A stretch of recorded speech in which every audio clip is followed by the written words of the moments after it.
Tinututukan ngayon ng National Capital Region Police Office sa pangunguna ni Director Police Chief Superintendent Marcelo Garbo Jr. ang malawakang crackdown laban sa petty at index crime sa Metro Manila ngayong Kapaskuhan.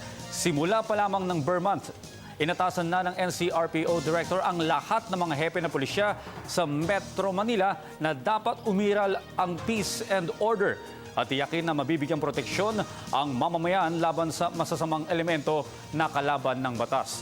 At para talakayin ang naturang usapin, makakapanayan po natin si NCRPO Spokesperson Police Chief Inspector Kimberly Molitas. Ma'am, advance Merry Christmas po. Merry Christmas sa inyong lahat at sa lahat ng inyong mga taga-subaybay. Merry Christmas po. Okay, Ma'am Kimberly, bisperas na po ng Pasko. Mamaya ano po ba ang mga inilatag na hakbang ng NCRPO upang masiguro ang kaligtasan ng mga last-minute shoppers nating mga kababayan? Well, una sa lahat, nag-no leave policy tayo. So, ibig sabihin lahat ng ating kapulisan ay on duty na. Wala tayong break ngayong Kapaskuhan. Wala tayong leave, So, lahat po ay naka-duty. At lahat po yan, 18,000. Tinututukan natin yung ating Ligtas Paskuhan 2015. At ipinag-utos ng ating Regional Director, si Police Director Pagdilaw, sa ating 5 district directors ng ating kapulisan sa buong National Capital Region na bantayan, lalo na yung ating places of convergence, sa ating mga simbang gabi, at yung ating mga bazaars at lahat ng ating mga malls, kung saan yung mga komunidad natin ay nandoon para i-celebrate yung ating Kapaskuhan. So nabanggit niyo po, 18,000 personnel po ang nakakalat ngayon. Pero may mga personnel po ba na hindi unipormado na naglilibot sa mga matataong lugar? Maraming nagtatanong niyan, Audrey, at parang marahil nagtataka yata yung ating mga kababayan na hindi sila masyadong nakakakita ng uniform. Ito ay dahil nagkakaroon tayo ng crime assessment na tinatawag natin, na tinitignan natin kung ano ba yung dapat palakasin natin sa ating mga field operations. At yun yung nakita natin. So marami talaga tayong na hindi uniformed.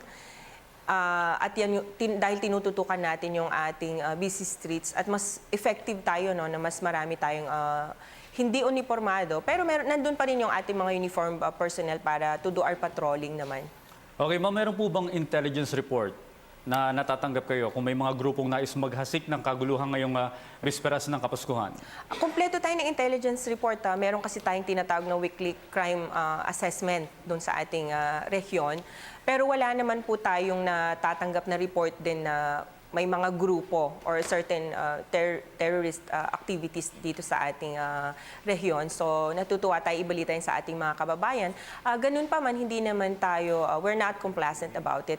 We still continuously do yung ating assessment at tinitignan at binabantayan natin yung mga lugar na posible na maging target ng mga grupo na nababanggit ng mga reports din natin kung meron man. Okay, Ma'am Kimberly, may mga kababayan po tayong iniwan yung kanilang mga tahanan upang magsiuwian sa mga probinsya, May mga pulis din po bang nagbabantay sa mga residential area, lalong-lalo na yung mga tahanan na walang mga tao? Meron. Yan ay ibinigay natin yung responsibilidad na yan sa ating mga chiefs of police naman. Meron tayo niyan. We have 38 police stations at ibinigay natin yung responsibility na yan para bantayan at ikutan yung ating mga residential areas, lalo na yung mga area na, syempre yung mga kababayan natin nagbabakasyon na rin. So yung iba wala, iniiwan yung kanilang mga kabahayan. Ibinibigay pa rin natin na responsibility yan sa ating mga police stations para siguraduhin na i-secure yung residential areas sa kanilang mga areas of responsibility. Okay, yung mga nagpaplano pa lang o yung mga aalis pa lang sa kanilang mga tahanan, may payo po ba sa kanila para maging secured yung kanilang lugar? Well, una sa lahat, i-secure natin yung ating property. Siyempre, kung wala naman tayong kasambahin na iiwanan, siguraduhin natin na wag tayong magbigay ng chance dun sa ating mga kawatan na i-display yung ating mga kagamitan, i-secure po natin, i-lock po natin yung ating mga, ipasok po natin sa mga bahay natin at i-lock natin ng maigi. Ngayon, kung mayroon po tayong mga kapitbahay, maganda rin maigi na magbilin din tayo. So, we police our own community. Ibilin natin kung wala tayong ine-expect ng mga bisita, syempre ibig sabihin wala po dapat umaali-aligid dun sa ating mga tahanan. At kung bibiyahe po tayo, siguraduhin po natin na i-check po natin yung ating mga kagamitan, ating mga sasakyan to secure our family also.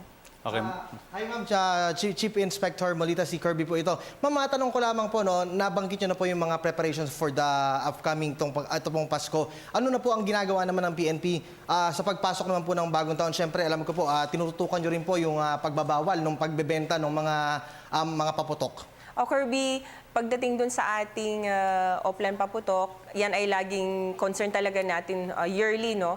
Pero we would like also to tell the public na we're taking this on another level at ginagawa natin dito ay whole government approach. So ibig sabihin po kasama yung ating Department of Health, kasama yung ating local government units, hinihingi natin yung kanilang suporta dun sa ating mga kapulisan.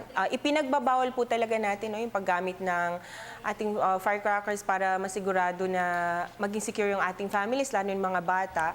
At importante din dyan yung ating pagbabawal ng paggamit ng firearms. So, naumpisan na natin yan dun sa pagmamazzle ng ating mga baril bilang pag-lead sa ating mga kababayan to remind them at lalo na yung ating mga gun owners na sana po wag po natin gamitin yan this New Year.